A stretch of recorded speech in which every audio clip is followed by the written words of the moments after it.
Hello, everybody. It's me, Ellie, with WhoCulture, and I've only just come down from the almighty high I've been on for the past hour since that episode ended. When I tell you that I've been jumping and skipping around my house like a 5-year-old child, I wish I was exaggerating, but I absolutely am not. I've been bouncing around so excited, making sure that everyone who hasn't seen it needs to watch it immediately. That's not why you're here. Well, technically it is why you're here. You are here to hear the ups and downs for the Star Beast. If you are new to ups and downs, it's been a while since we've done them. It's very, very simple. I'm going to go through the episode. I'm going to give you my ups and my downs for the Star Beast. Now, of course, I don't know why you'd be watching this particular video if you hadn't seen the episode yet, but of course, spoiler warning, you haven't seen it yet, I would suggest going away. Other important thing to mention here, as I just said, it's been about an hour since the episode ended. There's a lot of processing still going on here, so if I miss something glaringly obvious or something that you think deems talking about, then fear not, because this will not be the only video covering the Star Beast to come this week. There are at least 2 more videos to come that we've got planned, and who knows what else might happen in the build-up to the following episode next Saturday. For example, Easter eggs. I know a lot of you are expecting them here. They won't be here. We'll have a separate video for those. Anyway, shall I stop talking now and get on with the ups and downs? Yes, I think so. So, to start off with, we have the recap with the Doctor and Donna breaking the fourth wall essentially and speaking directly to the camera. Now, for this section, I have an up. I also have a down. Don't worry. I think you can tell from the smile on my face, I'm not going to give you a bombardment of downs. Spoiler alert. But yes, there's an up and a down for this.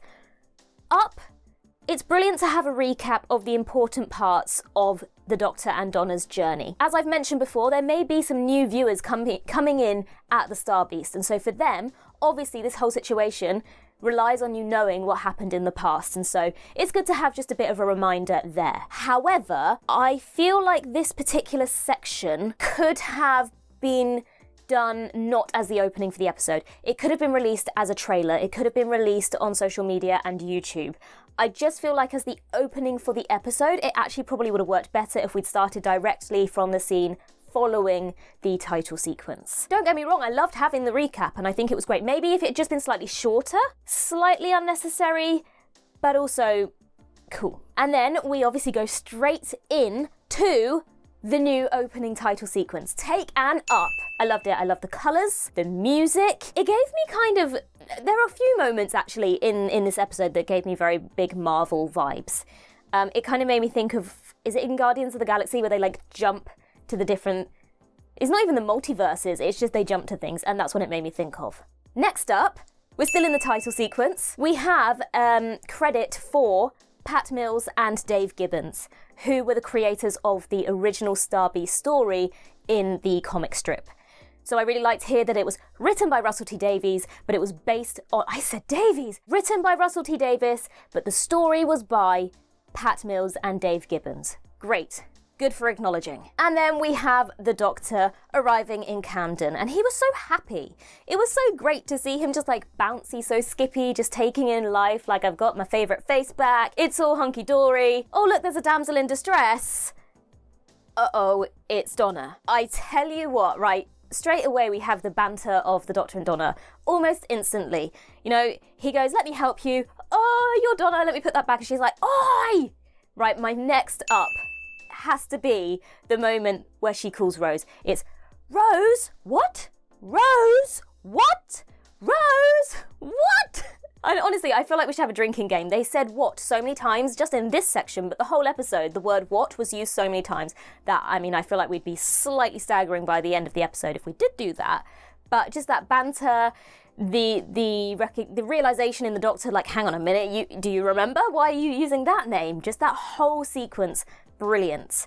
And then, of course, we have the spaceship crashing. I love that callback to Donna's just always the person that just always misses something. She's always just one step away from it. She's always got her back turned. Something amazing happens and she's always just misses out on it. And it just peak Donna. I mean, I've mentioned this so many times, but for me as a child who grew up watching the Doctor and Donna, the nostalgia of these moments is what makes it so amazing. So we witness that all happening and the Doctor then gets into Sean's taxi. Alonzi taken up. We have a name drop of Nerys. Nerys was mentioned so many times, like just in passing in series 4 as the friend of Donna or someone that Donna knows. I just love that callback and the fact that the Doctor remembers that name. And here is the next great up. We get the answer to my question. In the video that we released, 2 days ago? 3 days ago? However many days ago, my biggest question was, what did Donna do with the lottery winnings? Because we know that the Doctor gave her a winning lottery ticket. And it's answered here by Sean, she gave it to charity. Of course she did. Of course she did! Then we have the Doctor infiltrating where the ship has landed. My biggest question the whole time was, how is nobody seeing him? He's not really being that discreet and nobody seems to notice this random guy just strolling around. But, you know, he's sneaky. And then we have Rose and Donna walking home. We have some boys from Rose's school not being very nice. And this is where we start to see, I was wondering how they were going to approach this situation. Obviously, we know that Yasmin Finney was portraying Rose, and I wasn't sure how they were going to approach the situation. But what I really love, again, taken up here, is the conversation between Sylvia and Donna about Rose. And particularly the way that Sylvia says that sometimes she slips up and she struggles to remember what she needs to say. And I really like that kind of down-to-earth acknowledgement that sometimes you do slip up, but you acknowledge that you've slipped up and you try your hardest to make sure that you always make that person feel like their truest self. And I really liked that conversation between the two of them. And I was intrigued, I was slightly concerned about how they were going to approach that situation, and they absolutely hit the nail on the head in that one conversation. So, well done there. And then it's immediately followed by comedy, by Donna talking about how you have a daughter and you're so proud. And yes, Mum, you agree, right? That was brilliant. Again, I just love the relationship. The relationship between Donna and Sylvia hasn't changed, and I love it. But I also feel like taken up, and this is throughout, the concern that Sylvia has that Donna will remember. Obviously, you're going to be concerned that if Donna doesn't remember, if your daughter remembers these things, she will die, which is something else that's reiterated quite a few times throughout the episode. You know, in series 4, Donna very much felt like Sylvia didn't really care. She was only ever a failure, and she always felt like Sylvia was just massively disappointed in her. And although obviously you know that Sylvia loves her, you really see it in her reaction to, you didn't see anything though, right? You know, it's not real, you know? The concern for Donna's safety. Brilliant. So then we have Rose finding Meep and the introduction of Meep. The fingers, still not okay, right? The whole debate of cute versus creepy, we'll get to that later. Regardless, cute or creepy, my final decision, don't like the fingers. Not so much that I'm going to give it a down. In fact, I'm actually going to give it an up because Meep looks incredible. You know, I know that I've made these comments so many times about not wanting it to be too polished because for me, part of the nostalgia is the kind of janky, hokey looking CGI. But having said that, Meep could very easily have looked awful and Meep looked brilliant. I loved how Meep looked. So, as I said, up for the design and the execution of Meep. And of course, we have the introduction of the Rarth. They actually say the Roth, but I'm still going to say the Rarth because it's kind of a thing now.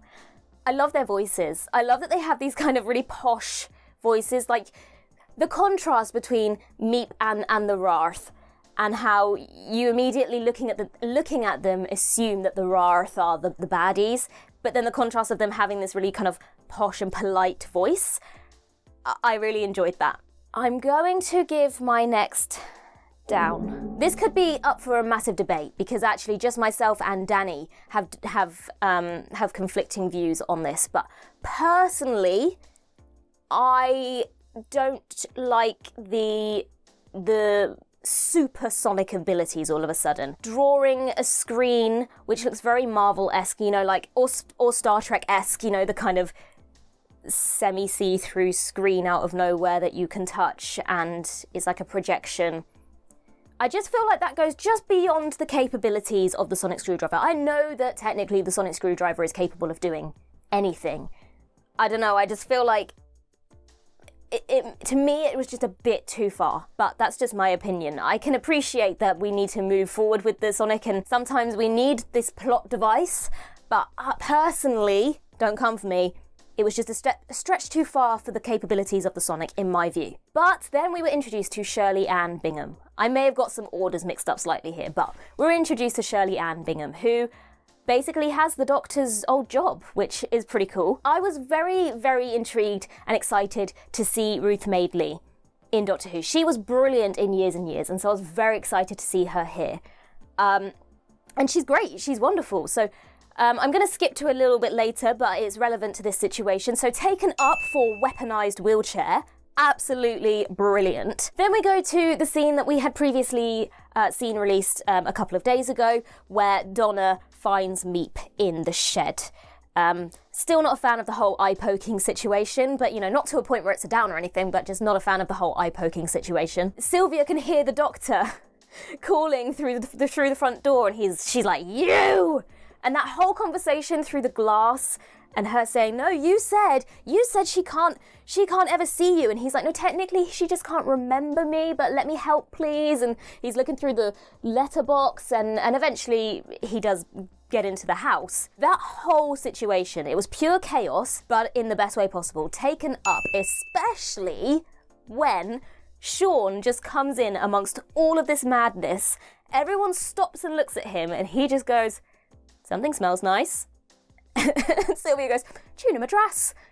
These are the moments that just take it to that next level. And again, as I keep saying, and I will keep saying it, maybe a lot of that is to do with the nostalgia of it being similar to what I grew up watching. If you didn't watch that era, then maybe some of these moments might seem not so brilliant to you. But to me, these little kind of comedic moments are just what makes Catherine Tate and David Tennant in particular just golden to Doctor Who. Then we have the moment that I think a lot of us were concerned about. The first mention, well, not the first mention in the episode, but the kind of significant mention of Wilf. When they said he's no longer with us, the Doctor looked like he was going to cry. I was nearly crying. It was coming. And then he's not dead. He just can't use the stairs. He's in sheltered accommodation. And then to just make it even better, taken up, Kate Lethbridge-Stewart has taken care of Wilf. Honestly, I love these connections, and what I love as well is obviously Donna doesn't know the real reason why she's helping. And also, I didn't mention this, the fact that Wilf gave up all of his passions of stargazing to make sure that Donna never remembered the Doctor. I just love Wilf. I wish he'd been in this episode, but I think we'll see him at some point, but my heart can't take it. My next moment. Now, I'm not going to down it again because I've already downed it previously when I mentioned the Sonic before. But the Sonic shield situation. It was cool, and it's a different way of seeing the Sonic being used. For me, it feels slightly beyond the capabilities of what the Sonic should be able to do. Maybe it will grow on me. I don't know. There's just something about it. I'm like, the Sonic it's supposed to be this all-powerful tool, but all we've ever seen it do is kind of actually mediocre things to a point, unlock doors, maybe blow something up. But this to me just seems too far into, wow, this really is a supersonic device. And it's never been seen in that way really before. I'm not sure. But what I will say, taken up, is the scene that follows. They're all trying to run to get up the stairs, and Meep, like, shuffling to get away, and then that whole sequence where they're running through the lofts of the 5 houses, and, like, everyone's just completely oblivious to these people and an alien creeping through their house. Again, just peak Doctor Who. It's silly, it's funny, but also entirely serious. And then we have the Wrath Warriors flying. Now, I know that maybe it looks a little hokey, but again, as I have said so many times, I don't want it to ever get too glamorous. I want it to look a bit hokey. That is what Doctor Who is. You know, the janky, hokey moments, the dodgy, iffy CGI in certain areas. That is what makes it Doctor Who. You know, I'm not going to down it because I really... to me, that's perfect. I mean, I don't know if I'd go as far as to up it, because to some people, that was iffy, but it just makes me feel all warm and fuzzy inside. And then we've got this big battle in the street, and I made a comment watching this scene, so taken up, because I made a comment watching this scene that I was like, this is instantly better than anything that we saw in the last few years, because it's all practical. The last few years, maybe because of pandemic and budgets and all sorts like that, it kind of fell into, there was a lot of green screen use and a lot of CGI use. This was practical effects. There were cars flipping, there was explosions and fires and sparks, and it was all practical. And that's what makes it Doctor Who to me. I mean, again, I'm going to keep I know I keep saying it, but I just can't not make the comparison to RTD1. It wasn't about how much great green screen and CGI can we do and how visually beautiful can we make it using a computer. It's how realistic can we make this? Let's flip a car in the street.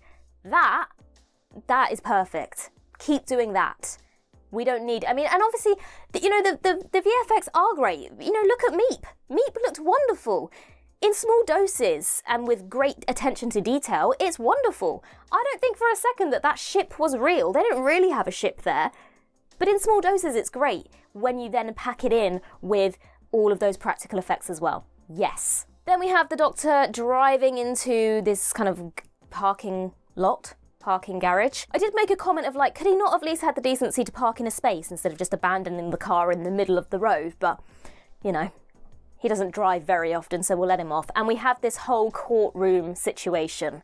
And he whips out his barrister wig, which I believe is probably a nod to a Fourth Doctor serial where we see Tom Baker wearing a similar wig. And then we have the revelation that I think we all were maybe anticipating, especially if we were familiar with the original comic strip of the Star Beast.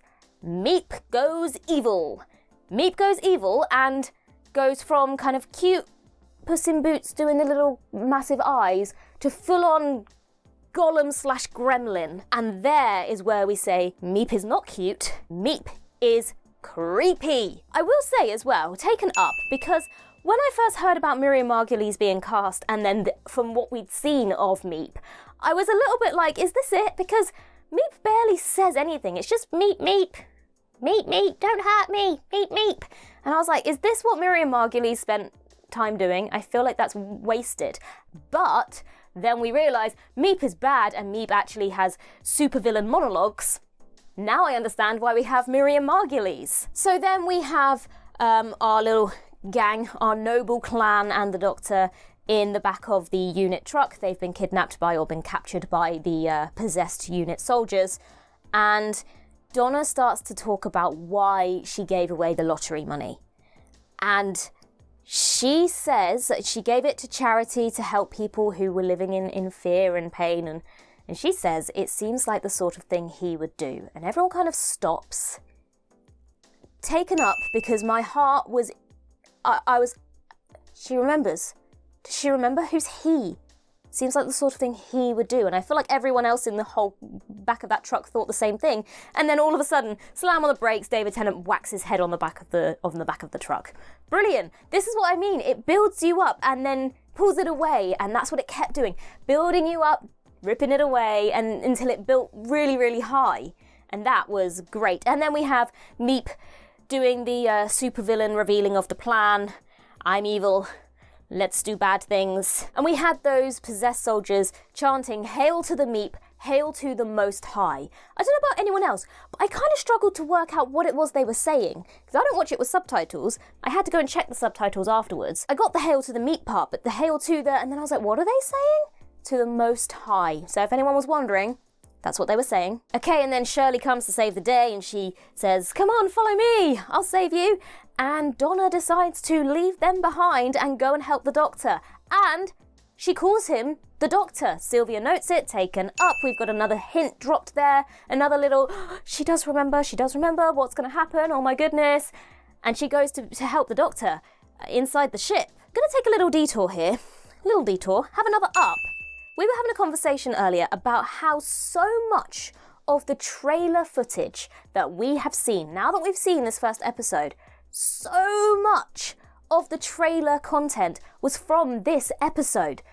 And that's a brilliant marketing scheme. In fact, most of it was actually from the first 10 minutes or so of the episode. Once you've watched this episode and realise how much of that was in the trailers, you actually come to realise you know next to nothing, even less than you thought you did, about the next 2 episodes to come. Obviously, there are a few clips, obviously with Neil Patrick Harris, that we know are coming in the giggle. But a lot of the footage that we thought was from Wild Blue Yonder turned out to actually be in this episode. In that room, for example, in the ship, we thought that was in episode 2. It's not, it's in episode 1, so we know even less about Wild Blue Yonder than we thought we did. Did anyone else really want to press all those buttons in that room? Because all I could think about was like, oh, I just would love to press all of those buttons. But obviously I can't, because I don't think that set is even built anymore. And then the moment that we'd all been waiting for, the revelation, the answer to the whole the Donna situation, what's going on, taken up. In order to save London, in order to save Rose, Donna is told, I can do it, but in order to do that, you're going to have to die. And she doesn't even hesitate. She's like, okay, I will sacrifice myself to do it. And the doctor starts saying all those words, and we realise they're trigger words. It gave me major Winter Soldier vibes. Again, as I said at the beginning, there's a lot of Marvel vibes happening in these episodes. Another Marvel vibe, the possessed soldiers. That's like in Avengers, the first Avengers film, when Loki uses the scepter and makes their eyes go funny and controls them. Anyway, back to this really heartfelt situation. He uses those words, he wakes up the Dr. Donna. And the Dr. Donna is back, baby, taken up. We have the Dr. Donna back. Yes, and she reels off all those words, and what are the final words? Binary, binary, binary. Yes! Dr. Donna's back. Absolutely brilliant. Ugh. So then the situation is sorted, everybody's saved, Meep is defeated, and Donna dies. Donna dies right there in the doctor's arms. When I tell you there were tears, there were tears. I wasn't ready for it. I really was not ready for it. And then all of a sudden, someone's pressing buttons and the soldiers are no longer brainwashed and Donna wakes up and everything's fine. And what the hell's going on? Taken up. Rose Noble inherited the meta crisis. I think maybe we speculated this right at the beginning, but it was one of those speculations that we thought was going to be way too out there and probably wouldn't happen. And now take another up, because they managed to incorporate the whole binary situation in there in such a beautiful way. Honestly, I was blown away with the whole way that they incorporated this. They used the word binary in the wake-up code. We obviously know that word is important with her whole binary situation, right? The whole non-binary situation. The doctor is male, female, and neither. The whole Rose can't figure out who she is because she's so confused in her mind because the doctor is both and neither. Of course, it was a shared meta crisis, and so Donna didn't have the full brunt of it, and it was shared with her daughter, and it was just amazing. I loved it. Yes. Gonna take a little sidestep and quickly go to another down. It felt a little bit like by the time we got to this part of the story, evil Meep, seemed a bit null and void. Now, obviously, everyone at this point is massively invested in the whole Dr. Donna situation, and that's a lot of the grip as to why a lot of people wanted to see the episode. What's going to happen to Donna? Is she going to die? But, equally, there was a lot of hype about the Star Beast being used in the story, and by this point, we did cut back to Meep evil laughing and being supervillain, but at that point, I wasn't interested in Meep anymore. And so it just felt a little bit like Meep got sidelined slightly towards the end, and the Wrath Warriors, and that kind of felt like a secondary story, whereas it had been so integral to the first part of the story. So it's not an awful down, but it is just a kind of, oh, Meep, you're not important anymore. We've got a bigger situation going on. And then, woohoo, everybody's saved. They come running out the ship, everyone's hugging. Sylvia says my father would be impressed, which is a very high compliment, and yes, he absolutely would have been. I'm so sad that Wilf wasn't there to see it. And then we obviously have the situation of, yes, it's solved at the moment, but it's just kind of slowed down the killing you process. So we do still need to solve this problem. I like where they went with it, but I also don't. I feel like the whole we'll just get over it situation,